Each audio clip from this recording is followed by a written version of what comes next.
स्वागत है इस थर्ड एंड फाइनल पार्ट में गुरु पूर्णिमा विशेष। तो हमने अब तक ये तो समझा कि एक संत, एक सदगुरु हम बिछड़े हुए आत्माओं को, जो कि भगवान जो हमारा सर्वस्व है, सब कुछ है, ओरिजिनल सब कुछ है, उससे हमको रिकनेक्ट करता है। लेकिन एक बहुत बारीक बात है जो समझनी बहुत ज़रूरी है कि असल में होता क्या है। असल में इस सारे प्रोसेस में, इस पॉइंट ए से पॉइंट बी तक के जो सफ़र है, उसमें एक संत, एक सदगुरु हमारा उस भगवान, उस अल्लाह, खुदा, वाहे गुरु, अकाल पुरख, उसके प्रति हमारे भीतर एक प्रेम पैदा करवा करता है, एक तड़प, एक भूख पैदा करता है, एक प्यास पैदा करता है। अब कोई इंसान हो जिसका पेट भरा हुआ है, उसके सामने आप 56 व्यंजन रख दो, वो उसको भूख नहीं लगेगी, वो नहीं मन करेगा खाने का। लेकिन जो 4 दिन का भूखा है, उसके सामने रूखी रोटी भी रख दो, वो भी खा जाएगा, क्योंकि उसके अंदर भूख है। अब तक अनंत जन्मों से अब तक हमारे अंदर संसार को पाने की भूख है, संसार की कामना, संसार का प्यास, संसार की तड़प, समस्त रिश्तेदार नाते सब उनकी तड़प। क्योंकि हम भगवान को जानते ही नहीं, क्योंकि हम उसको मानते नहीं, क्योंकि हम खुद को नहीं जानते। बिन जाने ना होई परतीति, बिनु परतीति ना होई प्रीति। रामायण में तुलसीदास भगवान कहते हैं, बिना उसको जाने तुम्हारे अंदर कोई विश्वास पैदा ही नहीं होगा। होता होगा भगवान, मेरे जानने में नहीं आया, मुझे नहीं, मैं नहीं मानता। होगा भगवान सर्वव्यापक, घट घट में व्याप्त, मेरे को नहीं पता, तो मैं नहीं मानता। और जब तक विश्वास नहीं पैदा होगा, तब तक प्रीत कैसे पैदा होगी, प्रेम कैसे, अनुराग कैसे पैदा होगा। मिले नहीं रघुपति बिन अनुरागा, कि ये जोग जप ज्ञान विरागा। कुछ कर लो। गीता में भगवान कृष्ण ने कहा, अर्जुन तू ये वेदों की पढ़ता रहे, वेदों से मैं नहीं मिलता, ये पंडितों की तरह क्या लेक्चर दे रहा है धर्म अधर्म का। मैं कैसे मिलता हूँ? मेरे भक्ति कर, मेरे शरणागत हो, गुरु के द्वारा मेरे शरणागत हो। खाली मेरे डायरेक्ट शरणागत नहीं हो सकता, इसीलिए तो अर्जुन को, कृष्ण को खुद गुरु बनाना पड़ा। फकीर बुल्ले शाह जी ने बड़ा सुंदर बताया है इस बात को। कहते हैं, गंगा गया गल मुक्ति नाही, पावे 100 100 गोते खाइए। गया गया गल मुक्ति नाही, पावे 100 100 पंड पढ़ाइए। मक्का गया गल मुक्ति नाही, पावे 100 100 जूमे पढ़ाइए। बुल्ले शाह गल ताइयों मुक्ति, जदों मैनू दिलों गवाइए। वो कहते हैं, भाई तुम अनंत बार गंगा में गोते खा लो, अनंत बार वेद पुराण शास्त्र पढ़ पढ़ के पोथियाँ पढ़ डालो, अनंत बार मक्का मदीना का हज कराओ, कुछ नहीं प्राप्त होगा जब तक तुम दिल नहीं उसको दोगे, जब तक तुम्हारे अंदर, दिल के अंदर वो प्रीत, वो प्रेम पैदा नहीं होगा, प्यास पैदा नहीं होगी उसके लिए। सदगुरु गुरु गोविंद सिंह महाराज भी इसी आख्यान, इसी वाक्य कहते हैं, जिन प्रीत कियो तिन ही प्रभु पायो। बिना प्रीत के प्रभु नहीं मिलेगा, भूल जाओ। पुराण पढ़ो, वेद पढ़ो, ग्रंथ पढ़ो, डिबेट करो, कुछ करो, पंडितों की तरह कुछ भी करो, कुछ नहीं मिलेगा। वो प्रेम, वो भाव जागा ही नहीं। और यही काम एक संत, एक सदगुरु करता है। वास्तविक जो एक सदगुरु है, जो संत है, वो यही करता है। वो तुम्हारे अंदर वो प्रेम पैदा करेगा, और अगर उस प्रेम पैदा करने में तुमको ठोकरें खिलवानी हो तो वो खिलवाएगा, ताकि तुम्हारा संसार से एक उदास होना शुरू हो, निराश होना शुरू हो। क्योंकि जब तक हम संसार से निराश होएंगे नहीं, तब तक हमारी आस बनी रहेगी, कामनाएं बनी रहेंगी कि संसार में ही सब कुछ है, संसार में ही सब कुछ है, तो भगवान याद ही नहीं आता। यही तो अनंत जन्मों से हुआ है।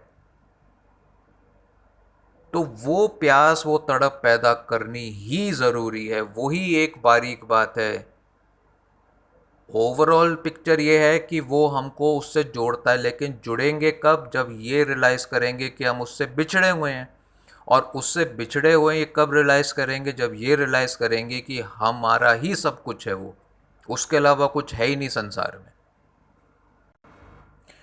और वेद तो इतना स्पष्ट कहता है, यह आत्मनि तिष्ठति, हम उसी के भीतर रहते हैं। जैसे कबीर भगवान कहते हैं गुरु ग्रंथ साहिब में कि मुझे देख देख के हंसी आती है कि मछली पानी में रह रही है लेकिन वो प्यासी है। बस यही हाल हमारा है, सारी तरफ भगवान भगवान भगवान। गुरु ग्रंथ साहिब यहाँ तक कह दिया कि खालिक बिन खाली नहीं सुई धर्म की ठाव। सुई की नोक जितनी जगह खाली नहीं जहाँ पे भगवान नहीं है, खुदा नहीं है, क्योंकि उसी के बीच में हम अंदर रहते हैं, उसके अंदर सारा सृष्टि उसके अंदर है। अथर्ववेद में भी कहा कि मैं परमात्मा हूँ, मैं आत्मा हूँ, मैं ही सर्वस्व हूँ, और मैं ही तुम्हारे ऊपर नीचे अगल बगल हूँ। जब चारों दिशाओं में वही है तो वो तो सर्वव्यापक है ही। तो सर्वव्यापक इतना है कि वो उसके भीतर हम रहते हैं। बाहर भीतर एक वसे एको जानो भाई। गुरु ग्रंथ साहिब जी क्लियर कहते हैं कि भाई बाहर और भीतर एक ही बसता है, एक ही निवास करता है भगवान, उसी को जानना है। तो वो भूख, वो प्यास, वो तड़प पैदा करता है एक संत मदद, ये करता है, ये मेन चीज़ करता है। और जब ये पता चल जाए, इतनी तड़प ऐसे पैदा हो जाए, तो अपने आप गॉड रियलाइजेशन में कोई मुश्किल नहीं। और इसको एक गुरु ग्रंथ साहिब जी में सतगुरु नानक जी ने एक बहुत सुंदर शब्द कहा है, नाल हवंदा लै न सकंदा सार न जाने मूड़ा, कहे नानक गुर बिन न सूझे हर साजन सबके निकट खड़ा। गुरु बिना ये सूझेगा ही नहीं, ये समझ ही कभी नहीं आएगा कि वो भगवान तो मेरे आसपास ऊपर नीचे हर जगह मेरे साथ है, नित्य मेरे साथ है। गुरु की महिमा कितनी की जाए, इसका ये प्रमाण एक है। पद्म पुराण का एक सेक्शन है जिसको एक अलग से ग्रंथ का रूप भी दिया गया है, गुरु गीता। भगवान शिव ने माँ पार्वती जी को गुरु तत्व के ऊपर लंबा चौड़ा एक सब बता दिया, A to Z गुरु है कौन, गुरु कौन नहीं है। वो कहते हैं कि 7 करोड़ महामंत्र हैं इस दुनिया में, एक विश्व में, उसमें एक दो अक्षर वाला ब्रह्म जो शब्द है गुरु, वो सबसे पावरफुल मंत्र है। फिर वो एक आगे कहते हैं गुरु गीता में कि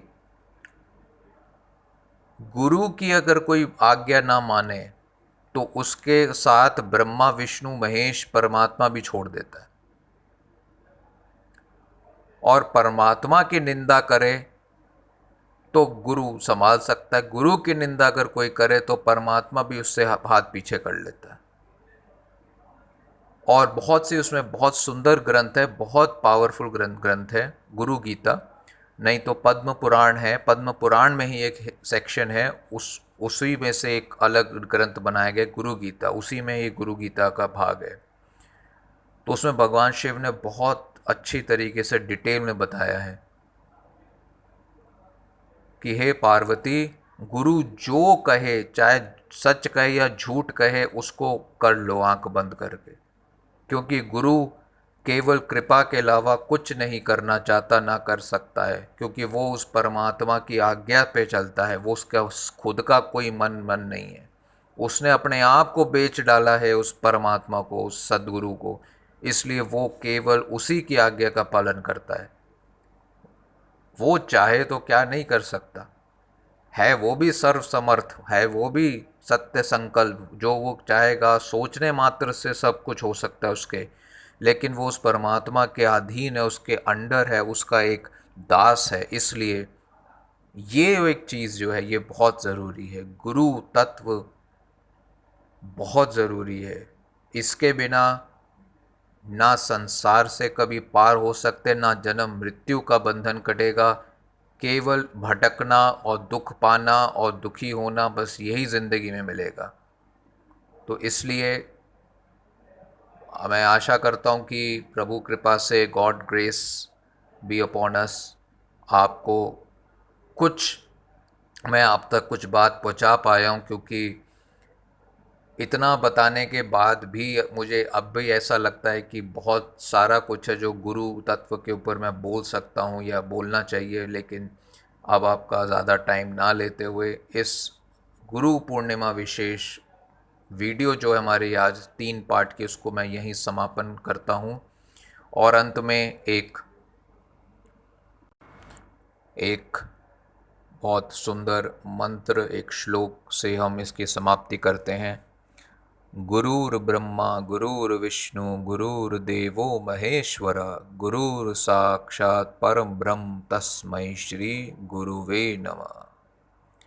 thank you very much and फिर मिलता हूँ जल्द ही एक नई टॉपिक के साथ, और तब तक अपना ख्याल रखिए and please please get vaccinated as soon as possible.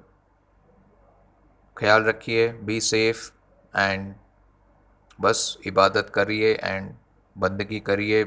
Make full use of this corona period because this is a God's gift to us to get insight, to introspect, और उस आत्मज्ञान आत्म सफ़र पे उस स्पिरिचुअलिटी के और चलें, उस भगवान को जानें। थैंक यू वेरी मच, और सब्सक्राइब प्लीज़ कीजिए मेरे चैनल को और शेयर कीजिए वीडियो को जितना हो सके। Thank you.